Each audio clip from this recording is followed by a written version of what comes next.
Bonjour et bienvenue à tous dans notre émission Je donne ma voix, l'émission qui a pour but de défendre le droit des autres et donner la voix aux sans-voix. À la présentation, c'est Joseph Inina, avec l'aide de toute l'équipe technique chapeautée par Frédéric Tissu. Bienvenue dans notre émission spéciale Inondation. À Kinshasa, dans la nuit du 4 avril au 5 avril, des fortes pluies diluviennes ont frappé la ville et ces dernières ont fait gonfler le Nil qui a débordé de son lit. Et le ministère de l'Intérieur dresse un bilan officiel élevé à 43 décès et beaucoup de blessés graves. Ensemble, tout la Ndenge inondation Ana et Sali Badega, reportage Michel Boumou. La récente inondation qui a frappé la ville de Kinshasa a eu un impact dévastateur sur la population, en particulier sur les plus vulnérables d'entre eux, les enfants. Dans ce journal magazine, nous vous proposons de donner la parole aux victimes et de mettre en lumière les conséquences de cette catastrophe naturelle sur leur quotidien. À travers le message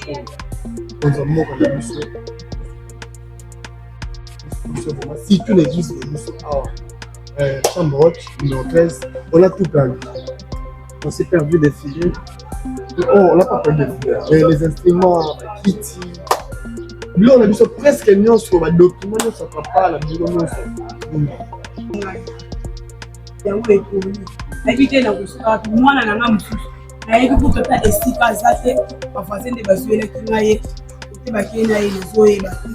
Andalo bina bunda kosenga na bisemse ba journaliste ya RTNC. Bosunga maire de la ville. Président na biso ma Denis. Basunga biso ba lukele biso ta ba batu. Ba ya kobimisele biso ta bana na kati a mone ta boko. Biso to koloba boye to faire de biloko neto za bana to bandalo bikolo to la kana bala eloko koleza. To kolala wapitala mai sike to la kai. So msuto zanga bato. Kosaka ale to la wapitala. Tozana eloko te ni ntumu ni sani ni eloko te bilamba etioli bilamba nanga evanda ka awo nyonso etioli naza ni eloko nde bono na ngambo asala ndenyi bakoza mboka tosala bino bagouverneur na biso na limete ya miso ministre na biso bosunga biso pe badepute na biso tukokotaka bino pe poke makambo bosongomeli biso bosungi biso omona bakopesa bakoya boye bato oyo mutu ata baleki eta na baradio te bazwi biloko biso kutu tolobi boye eloko te bande bosunga biso toza na bana baoliani elama ala teza te bosunga biso ata moyen ya kovivre toza na eloko te surtout bimba mingi bokoloba ah mama wana aza kulune tolingi te toza tenir biso leo nasenga babiso yango wana baikobenga biso ve ba 16h 17h ke mai ekoti na église donc bokuta eza te na leki koya nakomi na se forcément ekomaki na niveau ya awa namoni ke na ndenge na biso kobeta mai na kobeta na beti na donc nyonso kuna omoni wana donc nyonso l'église opede ya biso moko nga natieka na robo mino otamboka na robo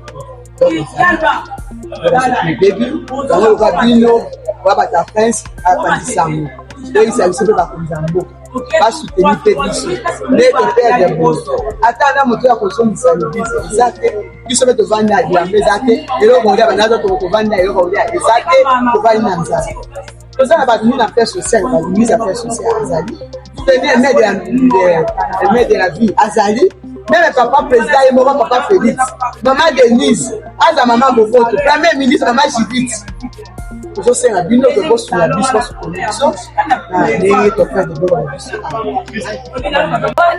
ndako nde eza boye ndako nde eza na solo ya salita mai eza solo ya salita mai to perfection donc okosa bana ndenge na pali donc ete tupasi makasi la moko apesa asadese mingi pa chef de l'état fatigué eza vraiment ebaki soza bana na soki likambo eza fo kokia so assistance mpona force na biso na biso ofifoloene soa président ata ya koleza te moseka assistance esalaka bien donc maekoli biloko to etoli donc etikali kaka boye bakufi babeo batoli donc mystique kaka nosomona tikali kaka boye tikali kaka boye to ekeli solution nyonso okei natikali kaka boye kaka ndomona maboye foyer te biloko tout terre à mai nyonso tout terre à mai o tala mai suki ba o mona donc normal te donc que il na tout ba mire bukani de la terre à mai terre à mai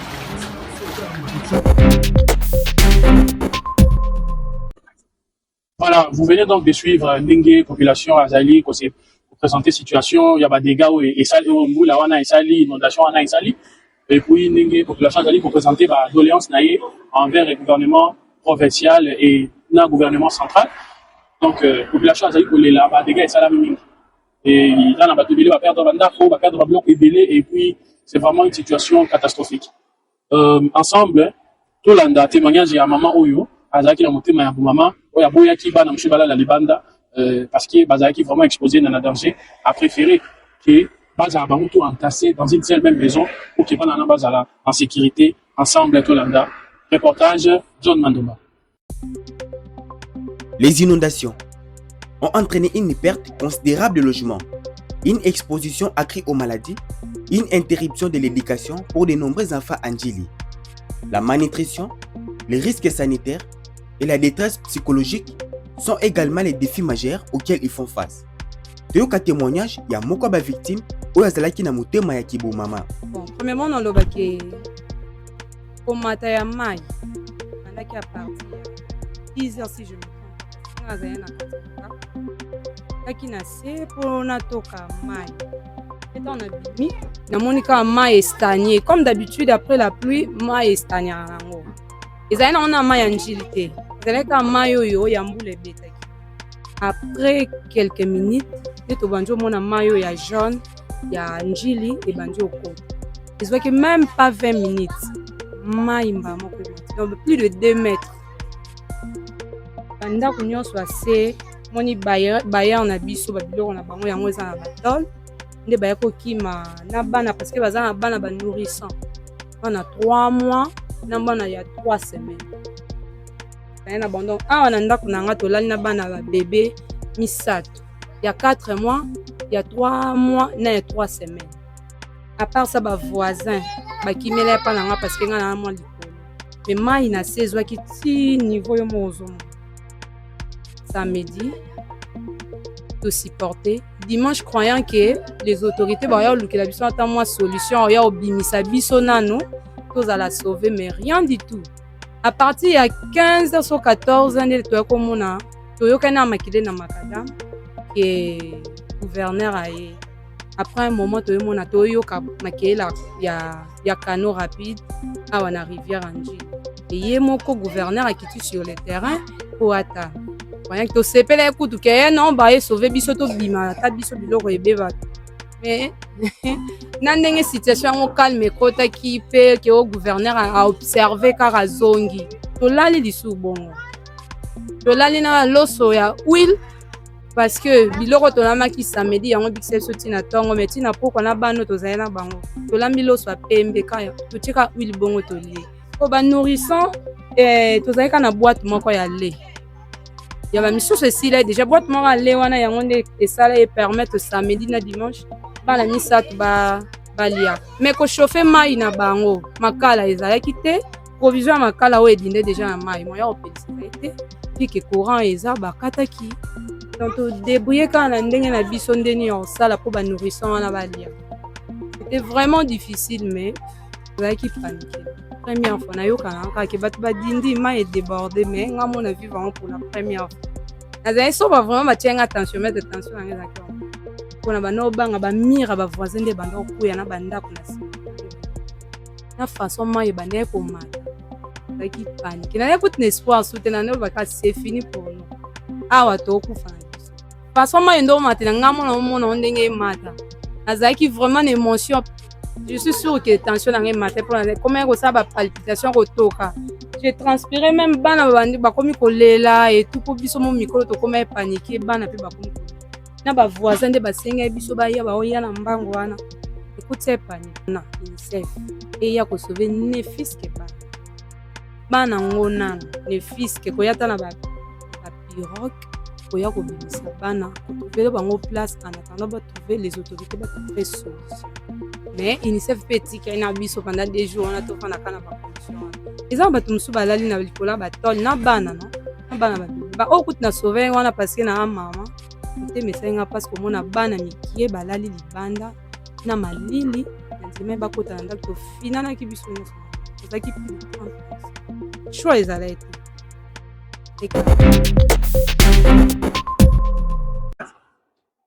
wow oyo motema ya bomama wana touti bongo kolanda mama na oyo azali kosala plaidoyer na ye eva gouvernement pour que ba évacuer d'abord nanu ata bana mike oyo bazali très vulnérable face na ba problème oyo bazali kofaire face na yango mai esali te bamaladi ebele kobima wana et puis bana wana baza mpe na biloko ya kolia te donc baza mpe koriske kokwea na malnutrition et tout donc azosenga na gouvernement ya koévacue ne fiske bana wana voilà. Ensuite tokoyoka témoignage il y a un père de famille qui était absent pendant Maramboana, il y a débordement et Andil et Salami et qui a eu quand même la chance il y a retrouver famille nae chance et puis Samilaki moto nyonso te malobana ezaki recueilli par Alliance Manda Tolani.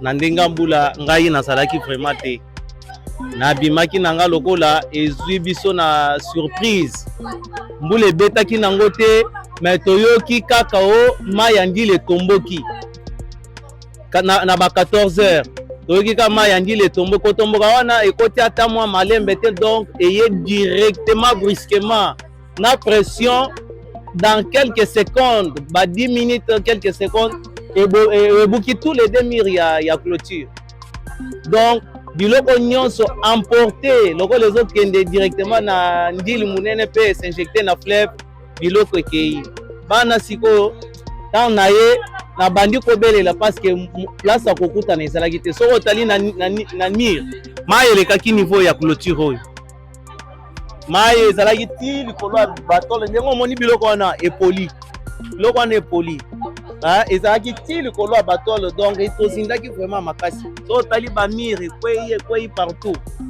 nde na ye na bandi kobelela na ye koyoka nde place bana babatamaki na mama na bango nde na dépêché bango na bafamille mais bamosusu baperdre bana parce que lobi mwasi moko aye kotunanga mwana na ye ya 300 na ba 15 heures amoni ete bana mwana on est mieux que chez soi soki mwana aza epa na bango te akozala na sécurité ndenge nayebi vi azomene kote na ketika ye te nayebi ke oyo eza catastrophe naturelle mais normalement soki catastrophe naturelle comme le chef est là pour son peuple le chef doit descendre sur terrain pour voir ce qui se passe en réalité et s'amender directement de ce qu'il peut faire pour sa population. Toyoki ke balobi déjà et puis toza makambo ebele ya koloba te asalaka Èvre wana atambola nde atinda ba délégation na ye batambola nde avenue par avenue ba identifier nde bato ba perdre biloko na bango avenue par avenue parce que biloko nyonso ekei toza ba congolais toza ndenga kobandela bi à zéro bien sûr mais kobandela bi à zéro même ba frais sociaux esalaka frais sociaux eza na mboka oyo balwa ezolobela yango ke toza na makoki na droit ya kozwire na ba richesse ya mboka na biso et l'état et les garants il doit faire le partage légal biso pe il faut to profiter ba frais sociaux wana boya kosunga biso nyonso ekoli moyen ya ko ressaisir ezate vraiment toluka ka lisungi moyen place à kobandela vie ezate vraiment toza na foyer mwasi na bana obanda vie à zéro boye lokola ndenge mosusu donc toluka lisungi epa l'état. À présent tolanda jeune oyo azodeplore perte ya ba fourniture scolaire na ye et puis aza kosala plaidoyer na ye envers le gouvernement na UNICEF pour que ba aider vous allez remarquer que il azali vraiment se plaindre makasi mingi pona ba fourniture scolaire na ye et puis ba bilamba na ye aolela ki akokende susu école ndenge nini donc tolanda maloba na ye na elobeli ya Alliance Manda. Les enfants d'Angel sous les eaux, les cris de détresse d'une génération sacrifiée. Tolanda témoignage à Jeanne Oyo qui a perdu tous ses fournitures scolaires. Na pesiona no boso mbote zo sala nga pasi. Mwana bakaye nyonso donc ntema ndeza boye komi ko beta otalo ko zambongo suso ko sumba bakaye wapi. No awo no sotu ko loto ko molala kana batol Voilà, na batol so na tol toke prince donc kolia pasi ezosala biso penza bien te motema ezokoka lisusu te natangaka je suis élève 3e projet. Non, jamais tozwi nanu te depuis samedi toza kaka boye personne motu moko te ayi toza kaka boye kolia nanu pasi bilamba ecoli bambongo mosusu kobomba ata na posa atake jeune bilamba nyonso te kei na perde mingi eza bakaye basaki ketch bilamba nawana susi nanga mpenza eza makambo ya classe baketch eza te baketch ecoli babilamba bakaye nyonso ekei nini tosenga na bakonzi na biso mingi tokolobela na bato ya UNICEF basunga biso toza bana tozotanga bakaye ezotyola bilamba bauniforme baketch basunga biso batalela biso likambo soki batiki biso moko tokokoka te basunga biso tozongela ta classe tozongela classe bauniforme baketch nyonso ekei tozosenga na bakonzi batala nanu ka na biso. Voilà, tout le monde qui a se plaindre pendant la classe à perdre, et puis à ça, il pas UNICEF, non, gouvernement congolais. Et puis, le gouvernement congolais, à côté, n'a pas à côté, face à la catastrophe naturelle, le gouvernement a déjà fait du stade un centre d'hébergement pour accueillir Batoro et Bala sur la musique à refaire dans un premier temps, afin de trouver des solutions pour leur domicile, na Ndenge va rejoindre Bisika na Bahanda. À part ça, le gouvernement met en place déjà travaux pour nous niveau, puis de là pour faciliter que maïwana les cas, ok, milliers ou les acquis inondés et les albums pour faciliter la reconstruction. Et puis il faut typer na biso population, tout le babongo koti ka bois kablo na caniveau. Évitons aussi de construire na ba milieu où les a ba milieu déclaré qu'ils a ba milieu où ils indaka, la milieu les a pembeni ya ba cours d'eau. Ce sont des milieux très dangereux parce que dans cas inondation, vous serez les premiers à être touchés. Alors tirons conseil de cet accident, cette catastrophe, je voulais dire, qui est arrivée pour que Malassima que babongo pour éviter.